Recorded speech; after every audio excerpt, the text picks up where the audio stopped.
రకాల ఈరోజు రాష్ట్రాన్ని పట్టి పీడిస్తున్నటువంటి గంజాయి డ్రగ్స్ దాని ఎఫెక్ట్ చాలా తీవ్రంగా మనకు కనపడుతూ ఉంది.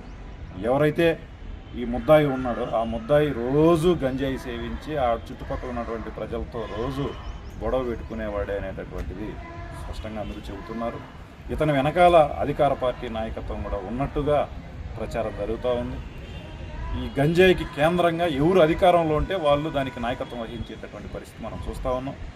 ఏ పార్టీ అధికారంలో ఉంటే ఆ పార్టీ గంజాయికి వత్తాసు పలుకుతూ గంజాయిని అమ్మేటటువంటి వాళ్ళకి అండగా నిలబడుతున్నటువంటి దుర్మార్గమైనటువంటి చర్యల కారణంగానే ఈరోజు గంజాయి విచ్చలవిడిగా ఉంటుంది.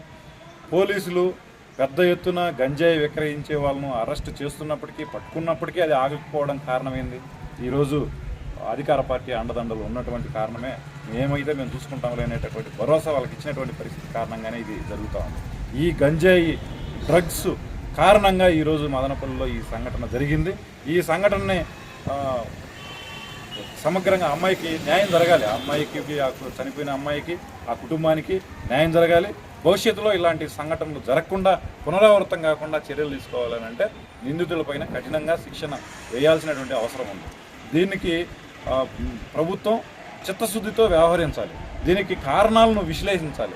దీని వెనకాల ఉన్నటువంటి డ్రగ్స్ ఆ మాఫియా మీద స్పష్టంగా చర్యలు తీసుకునేటట్టుగా ప్రకటనలు ఉండాలి. కానీ ఆచరణ మాత్రం అందుకు భిన్నంగా కనపడుతూ ఉంది.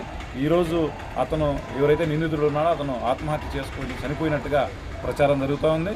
అయితే అతను చనిపోవడం, శిక్ష పడడం, చంపేయడం సంఘటనతో అమ్మాయికి న్యాయం జరుగుతుందన్నట్టు కాదు.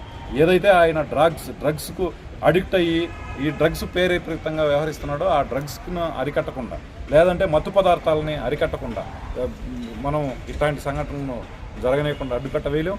మహిళల మీద చిన్నపిల్లల జోలికి వస్తే ఏ విధంగా ఉంటుందో శిక్ష స్పష్టంగా మనకు కనపడాలి. అట్లా చేయకుండా ఇట్లాంటి చర్యలు చేస్తే మాత్రం దానికి ఏమీ ఫలితం ఉండదు, న్యాయం జరగదు. ఈ శాంతి భద్రతలు కానీ లేకపోతే ఇట్లాంటివి అఘాయిత్యాలు కానీ అరికట్టేదానికి అవకాశం లేకుండా పోతుంది. అందుకని ఈ సంఘటన పట్ల సమగ్రంగా విచారణ జరిపించడమే కాకుండా ఆ అమ్మాయి కుటుంబానికి అండగా నిలబడాలని విజ్ఞప్తి చేస్తూ ఉన్నాం.